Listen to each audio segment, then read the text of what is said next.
Here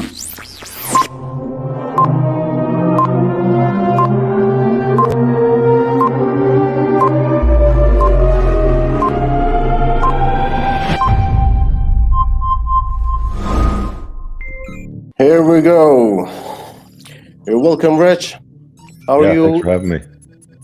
How are you, everybody? Thank you for joining us. First of all, the great Rيتشارد Cooper, guys. He's the author of the Unplugged Alpha book. He's one of the bestseller book on Amazon.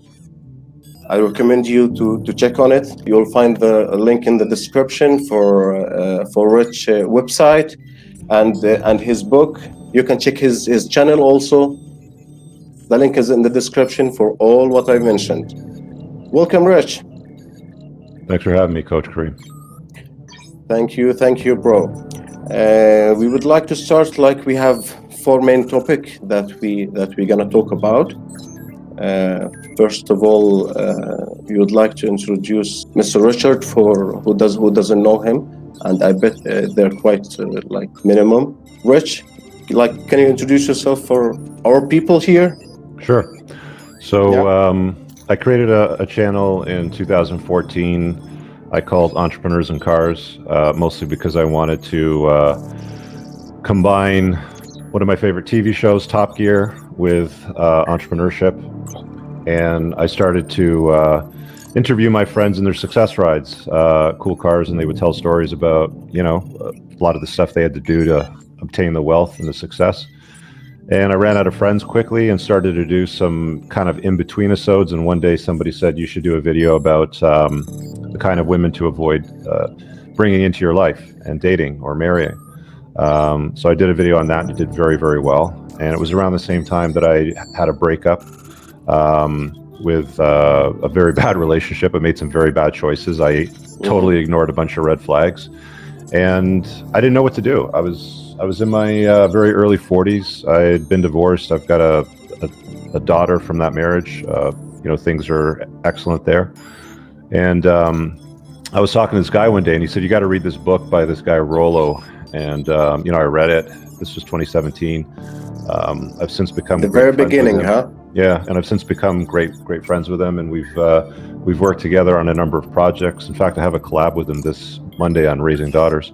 But yeah, and went down this rabbit hole that's known as the red pill, and it's been very, very interesting to me. So I've put a lot of focus on it the last few years, and it's helped a lot of guys out. Almost 70 million views on my channel. Oh yeah. Yeah. I see guys in the chat, you know, already, you know, they're already quoting my language. So thanks for watching, guys. Appreciate it. Really, you can't imagine even like the reactions on my Twitter when I announced it that like I'm going live with Rيtشارد Cooper. That's awesome. I get like DMs from guys on Twitter and comments sometimes where they're like, "Dude, you should convert to Islam, and everything you talk about is very aligned with, you know, Muslim lifestyle and all that sort of stuff." And I'm a non-religious guy, but I get the feedback. Like, it makes sense, right? You know, it's a very pro-masculine, pro-patriarchal. Women will bend the knee to men. You know, they love to enter their frame and, you know, support their mission for the most part. But like we were talking about, you know, before when we started, that sounds like that's starting to change too. Yeah. Things started to change. Guys, we will talk here. We will talk about like four topics. The first one will be the red pill awareness in Arab world. I'll try to give Rيtشارد a briefing about what happened and what's happening in the Arab world and how did we start. In the beginning, like around 4 to 5 years ago, we start like by just few guys. We was like fighting like lonely wolves on Facebook, and other social media platform, like writing some articles about the dangerous or like how dangerous is the feminism ideology, let's say, and the gender equality agenda, and how did they destroy other nations, other cultures. We're talking about sociological point of view, as fertility rate, like the birth growth, population growth in long term, and a lot of mainstream like blue-pilled guys and a lot of women was fighting us like very, very badly. But we never gave up. We kept fighting. We opened more pages, write more articles, did a lot of videos. We was trying in the beginning to translate like the the Western red pillars content creators. We was trying to translate it to Arabic subtitle, like, because they are considered professionals in their field. So we was using their content. Yeah.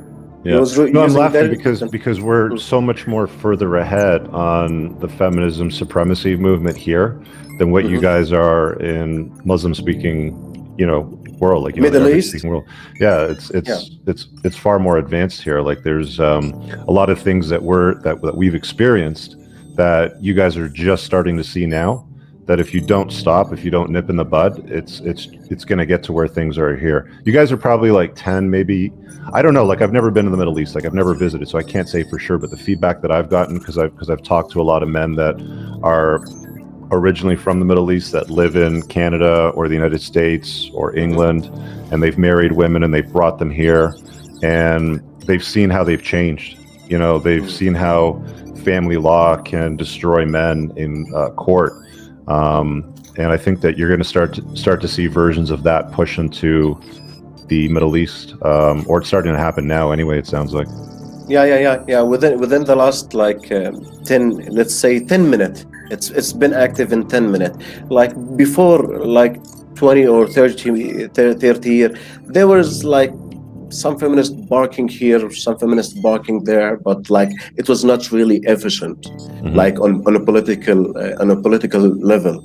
But in the last 10 years, pressures from international organizations such as United Nations Women, United Nations, Human Rights Watch, blah, blah, blah, blah, blah, CEDAW international agreements, and they start to really push like the regimes or the governments in Middle East to apply these rules. The feminist organizations getting a lot of fund from Western organizations to advocate their agenda in our communities. So that's like a cancer. Yeah, it is. It is going to spread. It is like cancer, and like people start to get like an idea about what's happening. Because, for example, in the parliament in my country, the parliament members, the councils, they start to address that like on public. There is some Western agenda being forced and passed in our media and funded by international organization, and that should be stopped. So they start to get the shock to wake up a little bit. So all of our effort is not going for nothing. Actually, like awareness is spreading between people, and we start like by 1 or 2 pages back there 4 years ago. Now we have I can say tens of pages with few channels on YouTube, with tens of thousands on all of social media platforms, like are spreading the awareness, reading, translating, and writing about such stuff. What do you think about that? If I lived in the Middle East, I'd be scared. I don't think that you have any idea how detrimental it is to the health of society, to marriages, to the ability to raise children properly, to society in general. It essentially dismantles the fabric of society. That's why I call it toxic feminism, because it's not a movement about equality. They reached equality well over 100 years ago when they got the right to vote. It's pushed into a movement of supremacy.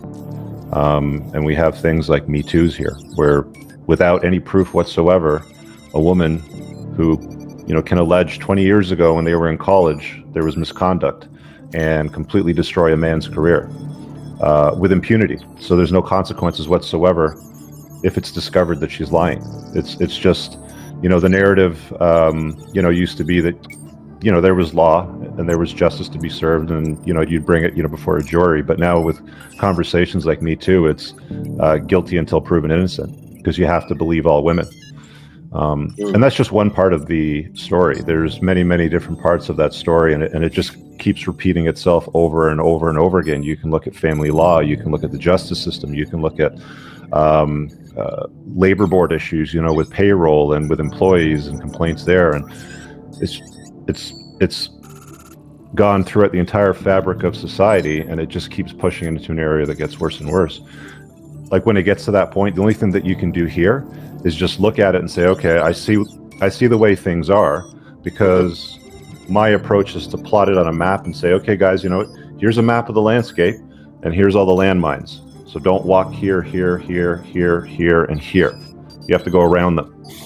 And that's all that we can do today, which is fine. So to me, that's living mental point of origin. It sounds like where you're at right now is maybe there's one or two landmines that have, been dropped on the map, and it's very easy to walk around those. But here, there's many more. So you're going to start to see more and more of that in, the Middle East, and it's a problem. It's a big problem.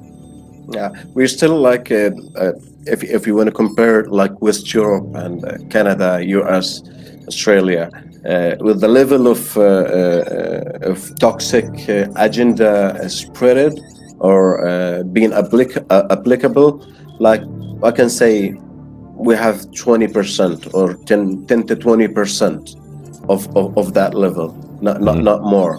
Except in like just one Arabic country, which is Tunisia. They've been secularist since like 30 years, and they have total equality in everything, and they have like half of wealth thing as you have in Canada and in West Europe, like half of wealth for divorced women. In the rest of Arab world, for example, we don't have this concept at all. Yeah, my understanding in most divorce law when it comes to the Middle East is the father keeps the children. No, actually, by Islam and by the law, the woman should keep the children to a certain degree. For example, a certain age, is it? Like when they're small and then when they're older? When they're small, because they need the nurture more when they're small. So the boy will be until 7, and the girl will be until 9. That's the Islamic law. Yeah, that makes sense. The girl until 9, because like when she starts to get the period. And in any case, if the divorced mother got married, she have to leave the kids in any certain case, because my kid is not gonna live with other man home. So it's dangerous. It's very dangerous. Here it's celebrated. So to give you an example, like here it's celebrated. Like, oh, I'm a strong, independent woman. I've got the kids. I don't need no man, even though she takes child support and alimony from the man and from the government. I don't need no man. And then let's say she's got a few daughters and a son, and she divorces her husband because she gets bored of him. And then she introduces a new man, to the house, and he's got a 13-year-old son, and they move in together, and then they call it a blended family. I don't know if you ever saw the TV show, The Brady Bunch, but I think it came out in the 70s. And that was like a celebration of two divorced couples. And then they moved in together, and he brought his, 3 or 4 children, and she brought her 3 or 4 children. They all lived together. Stepmom, stepdad. Right. But I mean, the problem with that is, statistically speaking, the biggest risk to girls in a household is non-blood relatives. So if a woman introduces a guy into the house and he brings a son or two, a stepson, the chances of your daughter dealing with some kind of misconduct, exactly what I'm saying here, it goes through the roof. I can't tell you how many women that I've met when I've dated out there that were raped or abused by stepfathers or stepbrothers in the household, right? But nobody looks at those stats. They just set them aside because of strong, independent women and feminism, right? Oh yeah. Actually, this rule that woman, if she wants to marry, she have to leave the children is written like by the religious script that we have, by the hadith, and it's been applicable in almost all Middle Eastern country. So you can have the kids while they're young, but if you gonna marry, like, you have to leave them. You have to leave them, because so they're left in the father's care. Yeah, definitely. That's a far better system than what we have. Yeah, definitely. And like, regarding the alimonies and like the half will thing, now we don't have that concept at all. Like, if I get married with a woman and I have $100, and I divorce her after 10 years with 10 million, she's not getting a 1 cent from this 10 million. So there you go, guys. Stay in the Middle East if you want to get married. Don't come here, because you're going to give. Oh yeah. Because the government's going to steal half of what you have. Some, in some cases more. Depending on how the child support tables break down. But it's very, very expensive here. I see a lot of guys that are completely broke. They're left with nothing. They're left with none of their financial resources, and they don't even get to be a parent to their kids. They get to see them maybe like every other weekend, which is a terrible deal. We saw a lot of videos, like breaking heart videos, that some of the like Arab families went there, and like, our let's say traditions and value structure, it's a little bit different. Like, for example, I saw like a Syrian man. They tried to he was talking about gender equality and queers and other like homo stuff, bad in front of his children, and like after like fighting with the authorities, they came and took his children. They decided that was in Canada. Oh, well, that makes sense. Yeah. That was in Canada, because he's telling his son and daughter what really he think that's the best. Yeah. So they decided that no, you're not the right dad. Like, you're not telling them. Yeah. So that's one of the things that I talk about in my book is, if you're a father here in Canada, or even many places in the United States, you're not the head of the household. Like, your home is not your castle. The state, meaning the government, and the woman is the head of the household. And you can't defeat that under any circumstances whatsoever. So like you just explained, let's say you're a father from a conventional, masculine family, cultural background, let's say it's somewhere in the Middle East, and you come here and you have a conversation about your son, about cultural values that are important to you, that are important to your religion, that are important to upbringing, to your son and your daughter.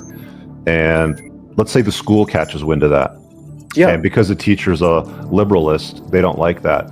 They can call child services, like exactly how you've explained.